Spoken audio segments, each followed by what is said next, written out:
المرسلین وعلی آلہ واصحابہ وازواجہ اجمعین، اما بعد۔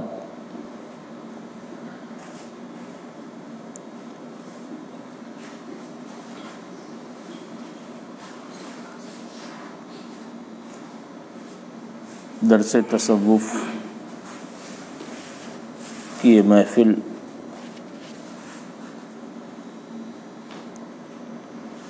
بحمدہ تعالی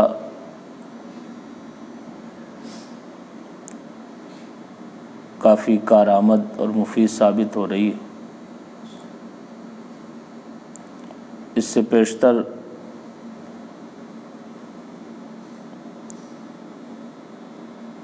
آداب مرید، آداب شیخ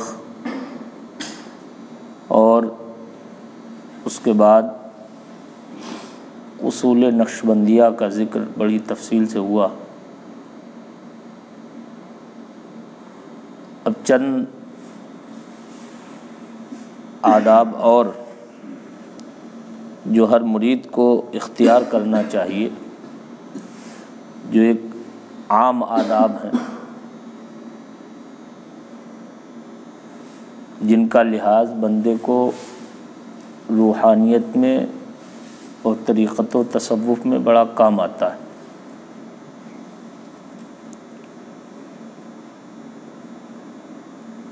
وہ آداب بارگاہ الہی سے بھی متعلق ہیں۔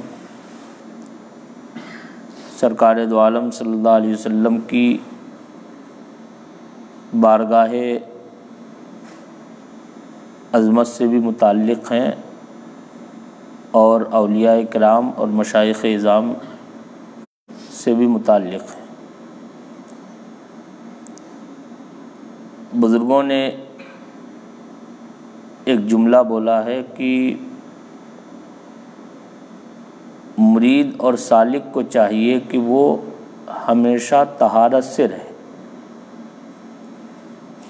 طہارت کا ایک تو ظاہری معنی ہے کہ مثلاً ہم جنبی نہ ہوں، غسل ہم پر فرض نہ رہے،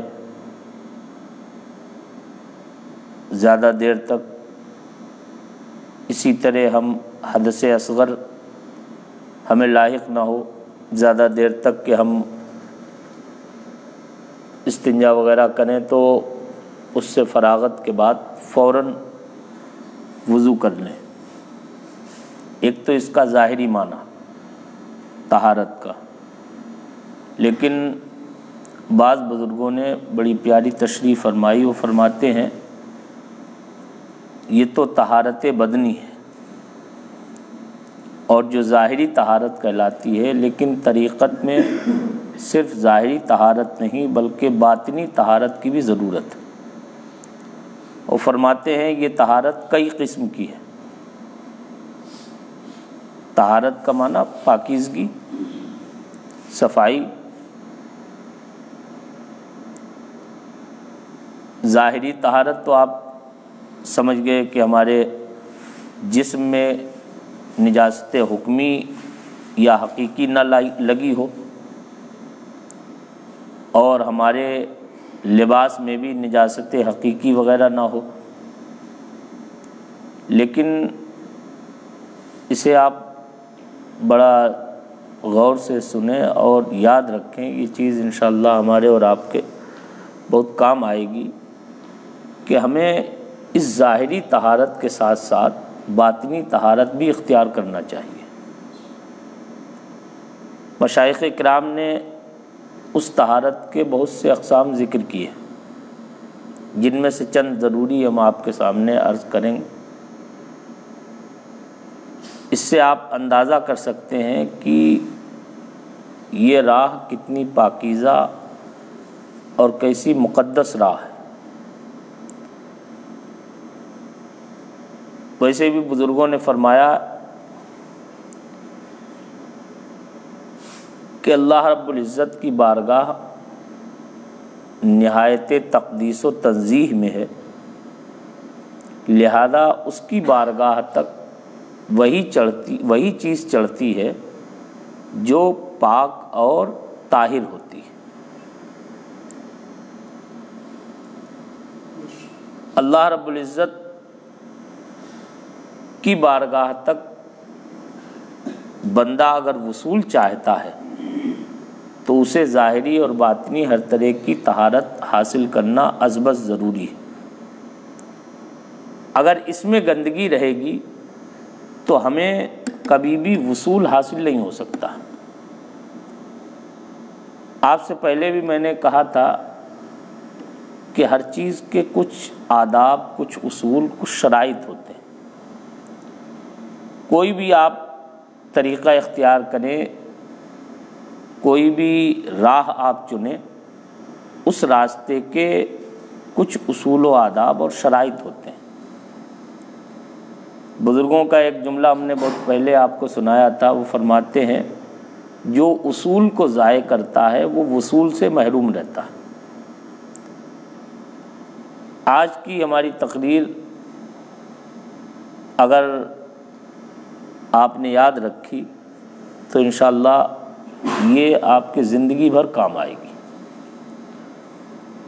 دیکھیے، ہم اور آپ انسان ہیں اور اس پرفتن دور میں رہتے ہیں، حالات نہایت ناگفتہ بے ہیں، سب کو اس کا احساس ہے، لیکن ہمیں حالات کی رو میں نہیں بہنا ہے۔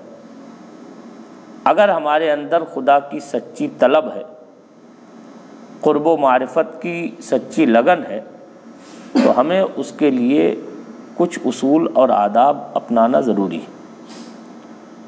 اور اگر ہم اور آپ عام لوگوں کے طرح، دنیا داروں کی طرح رہیں گے تو کبھی بھی ہمیں طریقت کا صحیح مزہ نہیں مل سکتا۔